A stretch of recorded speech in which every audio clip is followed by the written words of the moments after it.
is basically as a history major in college. Actually, not a major. I got my graduate degree in Russian and Soviet history, and then moved on to be an intelligence analyst with a focus on propaganda and media analysis. But if you go way back, I was brought up in a pretty far-left household, and I think that kind of informs my understanding of the mindset of getting caught up in a lot of the political correctness. It shifted when I was studying specifically the Stalinist era and, all of Russian and Soviet history at that point. There's just no turning back when you look at the cruelty involved in kind of mass manipulation. But that is my mission, as I see it right now, is really to focus mostly on propaganda and how it affects us as human beings and how it kind of not just colors our worldview, but has us kind of sinking into a mindset that is not really independent thought, and that's very dangerous for freedom. Well, I am a senior contributor to The Federalist, and so if you go to thefederalist.com and look for senior contributors, my work is there, and I also blog. I have a personal blog at StellaMorabito.net. So you have told people that conservatives are pretty clueless when it comes to mass manipulation and the tactics of manipulation going on. Say more. The left is definitely using these mass manipulation tactics. You don't really see them on the right. I wish that conservatives were more tuned in, at least to know how these manipulations are working on them. But they're not even tuned into it. A lot of the left, who kind of follow with the leftist power elites, they're not even as tuned into it, but they just kind of go along with it out of the fear of being socially isolated or socially rejected, just as a lot of human beings would, especially those who are alienated and don't have a strong source of support, like a family support structure. But it's really the elites that are driving this sort of thing, the elites that run all the big lobbies, but we can see it. I mean, we can see it happening, through the dictates of political correctness on college campuses and all these workshops that are being forced on college freshmen or in the corporate world to be the sensitivity training and all of that.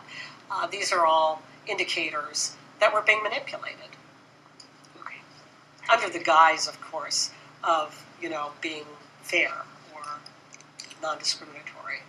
And now we seem to be moving backwards. We seem to be moving away from freedom of speech, association, religion, thought, and I think it's probably a lot for conservatives to grasp, and that it's even possible that forces, people, elites out there would really be trying to turn this around, especially in the United States. But if you look at world history, that's the story. That's the whole story of world history. I mean, it's very ancient to go to try to turn around any kind of free society to a more controlled society.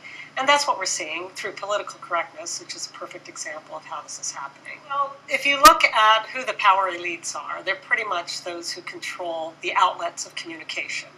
And the main outlets of communication, as we know, are the media, Hollywood, pop culture, and of course in the age of the internet, that's explosive now, and academia. So you look at college campuses, and also now K-12, and the unions and all the outlets where people associate with one another.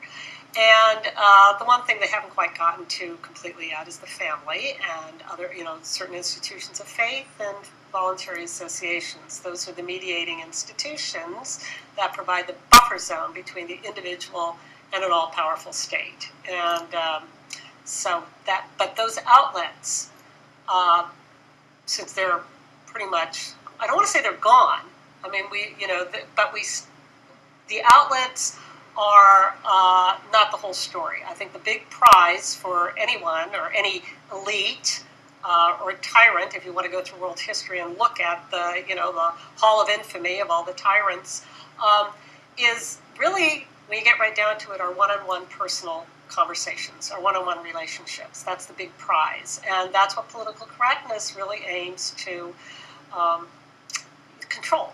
People think both the left and right are engaged in political propaganda and manipulation. So what are you seeing?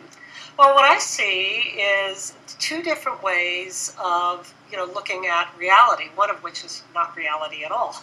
But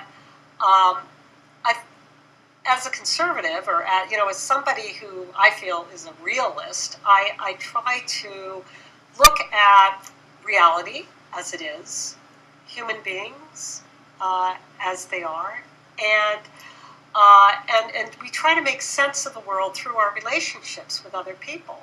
And you have to have a free exchange of ideas and a free exchange of thought in order to make that happen. But those who are kind of under the spell of political correctness are actually, I believe, to a great degree, really being manipulated into a loss of their independent thought. It happens through conditioning that we see through Hollywood, saturating us with ideas that would never have occurred to us if we didn't have the mass media and social media, but saturating us with ideas like the transgender thing and so much else that seems improbable. Without that, we would be really debating and thinking through things more than this kind of quick soundbite situation we're living in. How are we being manipulated? Talk tactics. If you look at propaganda and how it operates, the number one rule, as with any cult mindset, is people can't be aware that they're being manipulated. That's number one. And you have to change the language in order to change thoughts. So language reform and all these pronoun protocols or any other kind of language protocols or buzzwords that are considered triggering and all of that are really ways to kind of condition our responses. And what it all depends upon, when you get right down to it, is this primal human fear of being socially isolated and rejected. It starts in infancy. I mean, it's human. It's just a human fear. And those who would, seek to control people, whether it's a cult leader or a wife beater or anybody who sets himself up as a figure of authority who knows best, ends up doing these, all these kind of gaslighting techniques. Gaslighting is just a way to make people think that others will think they're crazy if they say anything. But what happens then, the spiral of silence, is people respond to that fearful that they're going to be, branded, smeared, or whatever. It is, in essence, separated from others, and so it kind of snowballs into a chain reaction. And this spiral of silence that was written about by a public opinion expert at the University of Chicago named Elizabeth Noel Newman talks about how what we're dealing with in public opinion so often is perceptions, and silencing is kind of a self-fulfilling prophecy. What happens is people think they see, as fewer and fewer people speak on a particular issue or a particular position on an issue, that creates the illusion that there's a shift in public opinion, and that will bring more and more people to silence themselves if they agree. And what you end up with is separation. People are afraid even to express these opinions to a neighbor or a coworker who may very well agree with them, but they don't know. They're just afraid of being cut off. So we have a real problem with openness in that sense because of the manipulation, the conditioning, and these memes, these kind of buzzword slogans have a way of imprinting themselves on us. So what we end up with a lot of times is kind of a semantic fog that we're living in, where we don't really, we're trying to kind of feel our way through a society without being rejected, isolated, marginalized. And, that's kind of the way the tactics work, is they feed on that fear. The way I see it is you'll have elites that, push these memes. They don't really come out of nowhere.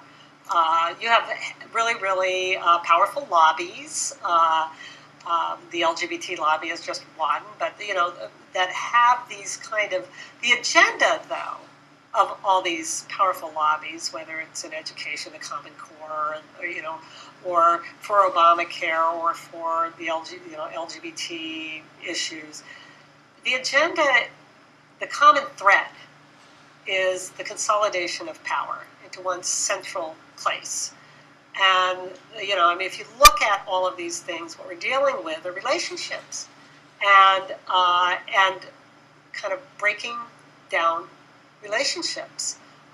You look at Obamacare, you've got the relationship between the doctor and patient that's being meddled with.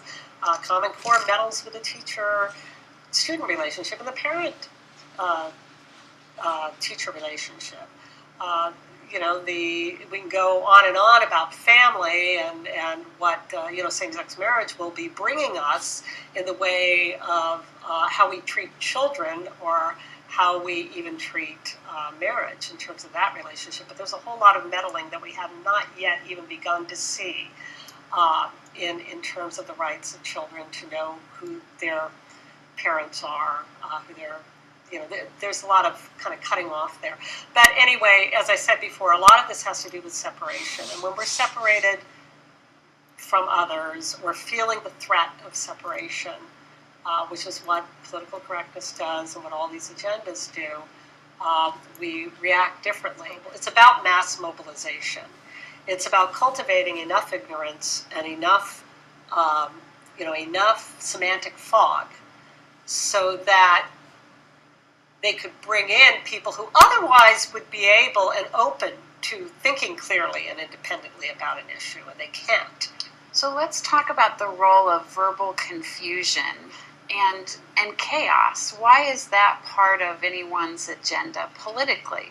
Well, it has to be. If you're going to push an agenda that centralizes power, which is what all of these policies we're seeing today do, they're all about centralizing the power source. You can't just you need ignorance, just as I said before. Good propaganda, effective propaganda. Make sure that people don't know that they're being propagandized. I mean, it's the same way with cults. If you look back at the history of what I call the cultivation of ignorance, you can see this beginning with, not even beginning, but one part of it was in the 60s. There was this whole push to get rid of Western civilization, the study of Western civilization, as something that's kind of ethnocentric and so on and so forth. That was the justification for getting rid of it. But what it does when you do get rid of it, it separates people from knowledge of our history. And when we don't know where we've been, we can't really grope where we're going. So you end up with the study of where we are as a people just being, or where we've been, erased, and or fractured. We get a lot of this in the K-12 programs for curricula on history as well as English literature. Everything gets fractured. There are no survey courses. Knowledge is not something that's foundational anymore. So that feeds into the ignorance. But on top of that, with Western Civ being obliterated, you also get rid of something that's extremely critical to being able to think independently or helping students think things through. And that's basically the Socratic method. You don't really hear about that anymore, but that, the method to get through to what the core answer to a question or a problem is. And civil discourse, the idea of civil discourse, debating societies. There really aren't any anymore on college campuses. I mean, debates are kind of dressed up as, speaker series, or, everything is done within the preconditions of political correctness. So there's a lot that's lacking there. And so that ignorance that's actually being, I hate to put it this way, but taught, being taught ignorance, puts people into a state of confusion and ambiguity. That kind of ambiguity is not healthy. It's not helpful for thinking through the issues that we have to deal with, policies, and what the right answers are, or what the correct path would be for a free society. There's a lot of people who feel like if you have the courage to dissent against the orthodoxy that's starting to become apparent in America in 2015, that you're going to be marginalized, you're going to be smeared, you're going to be discredited. Talk about the dissenting voice, and what do you suggest to people who are faced with this kind of swarming or discrediting? There have to be leaders. There have to be people that actually start these conversations, because otherwise the spiral of silence just takes over. So there have to be some people who are willing to take that step, and maybe a few losses that come with it. But I have a little way of thinking about what it's like to talk about these things with people. And one-on-one, face-to-face is really, really important. As I said before, that's the big prize for those who would want to separate us. They have control of all the outlets, the media, Hollywood, academia, and so forth. But what they don't yet have control over are our personal one-on-one conversations and our personal relationships with others, just in our daily lives. So I think the ripple effect, which is really what political correctness is designed to stop in its tracks, the ripple effect of real conversation begins one-on-one and face-to-face with people who actually know you and like you or identify with you, and yet who you may be afraid to out yourself to, for lack of a better word, come out to a neighbor, maybe on an issue that comes up, or just in the course of conversation. And it's a sort of thing that doesn't have to be, you're not going to do it with a battering ram, but maybe gently and kindly, maybe just stating, well, I'm on the other side of the fence when it comes to that, or just indicators that you are not an adherent of political correctness, and you're not,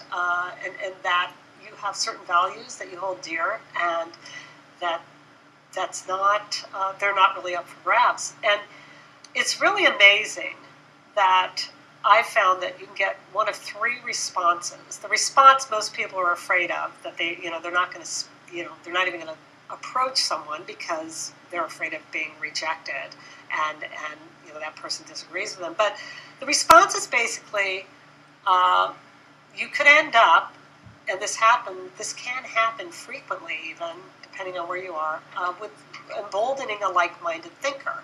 And this gets that chain reaction, that ripple effect going. When people when they realize that they're not alone, that, oh my goodness, I thought I was the only one. And then they found a friend, whether it's a classmate, a neighbor, coworker. So that's a first possibility, and that's a very good thing. And the second one is maybe you're talking to a fence sitter, and you've influenced them. And the third possibility, the one everybody runs away from conversations about or for, is the person who might disagree with you. But by gently and kindly identifying who you are, you've done something extremely powerful by identifying your position, and that's you've watered down the stereotype. And that's what political correctness tries so hard to do. That regime is to stereotype and caricature anyone who gets in the way of the centralizing program of, central control, which is what it is. The left has just introduced, at the end of the summer, the Equality Act, which is rather comprehensive. If you had people's attention, what would be the 3 things that you'd want them to know about the Equality Act? Well, number one, its scope is greater than anything we've ever seen before. Number 2, this is censorship on a grand scale greater than we've ever seen before. And number 3, it really gets into relationships, and it separates people. That's an outcome of censorship. And so the scope, it deals with housing and employment. It goes beyond ENDA, which was just called the Employment Non-Discrimination Act. Education, it'll be everywhere. Medicine, schools. And so the scope is something that you can't, there's no way to avoid it in life. And secondly, the issue of censorship is huge. It's going to, there will be punishment for breaches of what they would call anti-discrimination. This is an anti-discrimination, dressed up in the fig leaf of an anti-discrimination law. So it opens up, businesses, teachers, anybody to lawsuits by anybody who feels that they've been discriminated, who claims to feel that they've been discriminated on the basis of sexual orientation or gender identity, which is another big thing. So you're going to get a whole lot more of this. Almost like a shell shock reaction. It's going to be like PTSD. Oh, did I say this or did I say that? Or maybe even just a look or a tone that will be deciphered as discrimination. And then in terms of relationships, what you're going to end up with is people who it's going to permeate every level of society. If you just look at, I'll just use one example, the therapist-patient relationship. This Equality Act I believe, will cement this idea that we have to get rid of any what they call conversion therapy or reparative therapy. What they label as that, which is really just talk therapy. It's really just somebody coming in and talking to their therapist about whatever feelings they might have about gender identity or their sexual orientation. And it's a one-way street in how that has to be approached. And so basically you've got the government meddling in that relationship. Gender identity theorists for actually generations now have been pushing for what they would call a genderless society, one in which we don't look at people as either male or female. In fact, in Canada, I read last month that there's I think 9. I don't know if they're all transgender individuals, but they're taking to the Supreme Court there a law that would erase all references to sex from everybody's birth certificates, making it universal, and bringing about a genderless society. The Equality Act, by the way, brings us closer to the Canadian model there. But so with that, where we're headed is a place where we don't have a sense of relationship. We have a sameness that doesn't really hold us together. It's all about conformity, which is a word I probably could have used a whole lot more frequently because conformity is how you amass power. You mobilize the masses and make them to conform to a politically correct view of the world, and just they become puppets, basically. Gender identity is defined in all of these laws, municipally and in state laws that have them, as one's perception of oneself as male, female, or something else. Sometimes they'll say male, female, I don't know, or both or neither. Whatever it is, whether or not, this is usually written into the definition, that perception aligns with the sex they were, quote, assigned at birth. And a lot of people have signed on to these laws without recognizing that the assigned piece of it is a major keyword. It basically means that your sex is legally not real. I mean, it exists only in our minds. That's how these laws are set up. So they're not, I mean, we're not talking about a tiny demographic. We're not talking about, oh, well, we're just, people with gender identity dysphoria comprise maybe 0.001%. That's not what we're talking about. We're talking about a definition that applies universally. It's a definition that means that Hillary Clinton is not really a woman. She's only a woman because she thinks she's a woman. I mean, she can claim to be a woman, but if she also claims to be on board with transgenderism, that definition would apply universally. So, we're dealing with some real messy territory that we've never dealt with before, and a lot of meddling with language. And if we don't have a common language, we can't really have relationships if people don't speak common language or don't, aren't always, if they always have to grope for the word that they think maybe someone's perception will accept or not. So we're on quicksand. Examples of where the society is showing some controversy right now over these gender issues.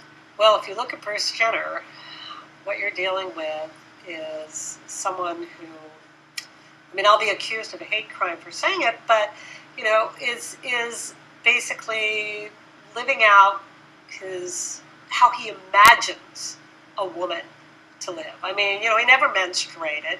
He never gave birth. He sired, I don't know how many children, 5 children or whatever. But so this leap to a really delusional state, I think, we could be here all day talking about how it came about.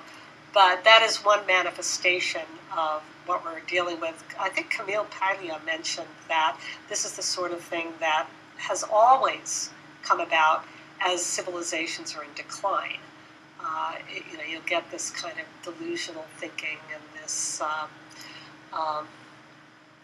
confusion, mass confusion and detachment from reality, and just kind of groping about for whatever.